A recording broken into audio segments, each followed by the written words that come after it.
Hace unos años Héctor comenzó a sentir síntomas de cansancio y fatiga que lo derivaron a la consulta de la nefróloga del Hospital Regional Coyhaique, donde le detectaron problemas renales. Bueno, ella detectó al tiro que ya estaba en una etapa 3, una insuficiencia renal terminal o crónica. Posterior a eso ya tuve que entrar a diálisis. Viajar fuera, en mi caso a Santiago, a instalarme un catéter peritoneal para poder dializarme y de esa manera seguir viviendo. Y ahí empezar a pensar en un futuro trasplante. Patología que Héctor se reservó y no comentó a sus familiares, que observaron atentos y preocupados su situación, sobre todo su hermana, que no dudó ni un solo minuto en convertirse en la donante de uno de sus riñones. Siempre nos dejó de lado.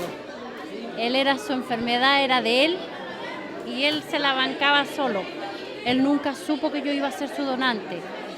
Yo hice todo en secreto con su doctora.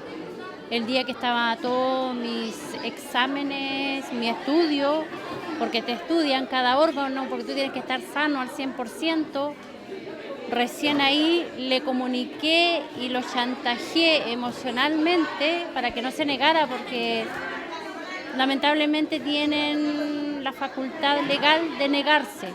Un médico me dijo que yo hablara con mis hermanos, que me hacían un trasplante prácticamente en forma inmediata, pues sin la necesidad de entrar a diálisis. Pero el problema es que como uno le dice a un hermano, dame un riñón. Eso pasa en las novelas nomás. No hace mucho seguí una novela, eso pasa en la novela, eso es mentira. Deme todos los papeles que necesito llenar, hágame todos los exámenes que me tenga que hacer, porque mi riñón le tiene que servir a mi hermano y yo sí voy a ser donante.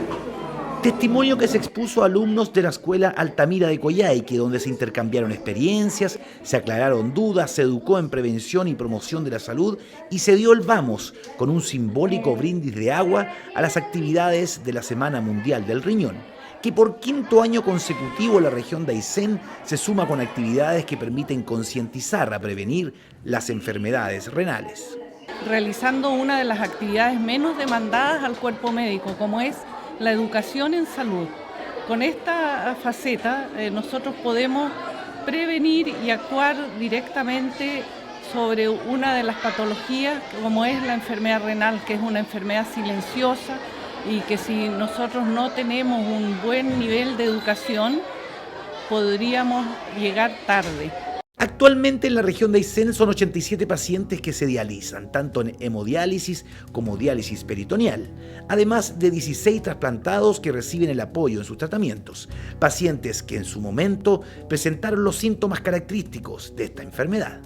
Los síntomas más extremos son la inapetencia fundamentalmente y el asco que sienten por los alimentos, que es producto de la uremia, de la toxicidad en la sangre.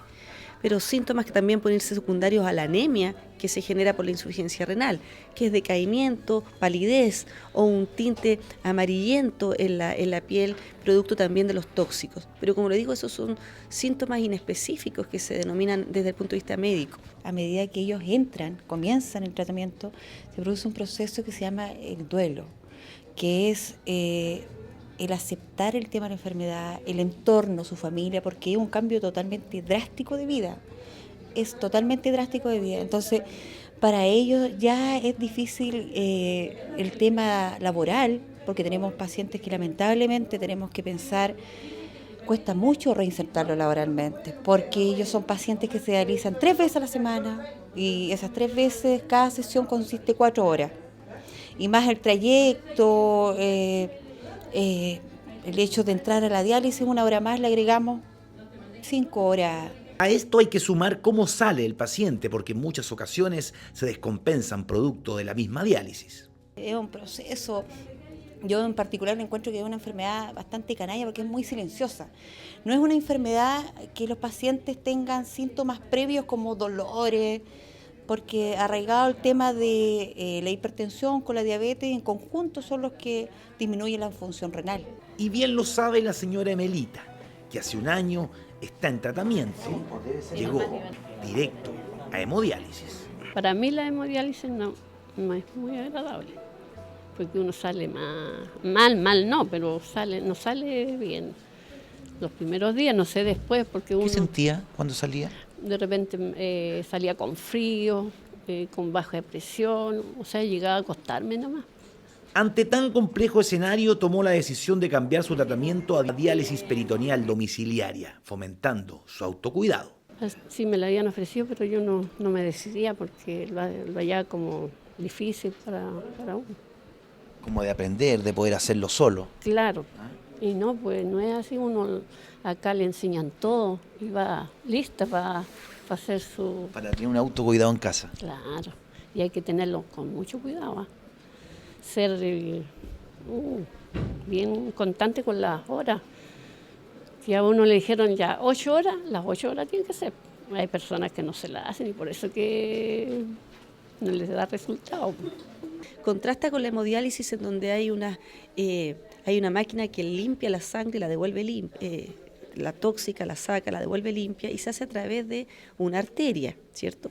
Mientras que en el caso de la diálisis peritoneal es un catéter que está permanente a nivel del peritoneo, es decir, del abdomen, de la guatita de la persona, en donde ese catéter que está permanentemente ahí, se le ingresa un líquido limpio y ese líquido limpio absorbe los tóxicos y se desecha a través del mismo catéter. Como ser, ya me conecto y yo no puedo salir a ninguna parte, no puedo desconectarme, porque si no después se infectan esas cosas. ¿Y cómo queda de salud después? Bien. No es como la otra diálisis, sale uno mareado, sale, no sé, es distinto. Diversos escenarios frente a una patología que también ha traído consigo en la región una serie de logros sectoriales en torno a esta enfermedad, que han permitido dar una mejor calidad de vida a los usuarios del sistema público de salud. Entre ellos, la creación de la unidad de diálisis en Puerto Aysén, que evitó los rutinarios y agobiantes viajes de pacientes de la porteña ciudad a la capital regional. Les costaba llegar, no sé, pues si generalmente un viaje se demora 1 hora, llegaban en 1 hora y media, 2 horas, después nuevamente estar en la diálisis, después salir de acá, el hecho de no, muchas veces realmente la realidad era bastante cruel. Realidad que hoy ha ido dando señales claras de avance gracias a gestiones entre la Corporación de Ayuda al Enfermo Renal y la Red Pública de Salud, demandas que incluso se arrastraban por muchos años. Ellos venían luchando del año 90.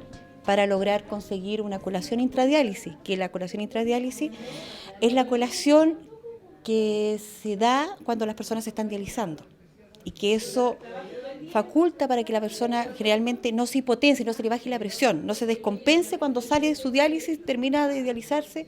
Muchas veces, antiguamente pasaba, que el paciente con la baja de azúcar que sale se descompensaba y se le bajaba la presión, el pulso y el paciente salía de su diálisis y se desmayaba.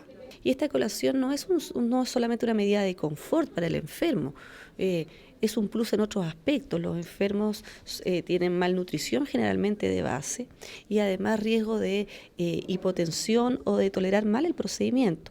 Testimonios y casos de personas que hoy son usuarios de la Red Pública de Salud y que en estos días han ido concentrando sus energías en contar sus experiencias y concientizar de la importancia del fomento de estilos saludables en esta Semana Mundial del Riñón.